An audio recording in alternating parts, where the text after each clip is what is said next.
দেশ থেকে পাচার হওয়া অর্থ ফেরত আনার বিষয়ে আশাবাদী বাংলাদেশ ব্যাংকের নতুন গভর্নর আহসান এইচ মনসুর।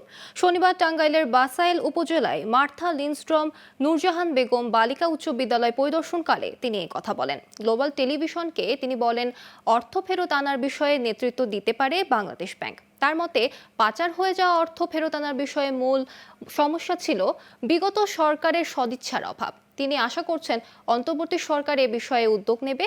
আর যেসব দেশে অর্থ পাচার হয়েছে সেসব দেশের আইন অনুযায়ী ও সংশ্লিষ্ট প্রতিষ্ঠানের সহযোগিতায় এসব অর্থ উদ্ধার করতে হবে।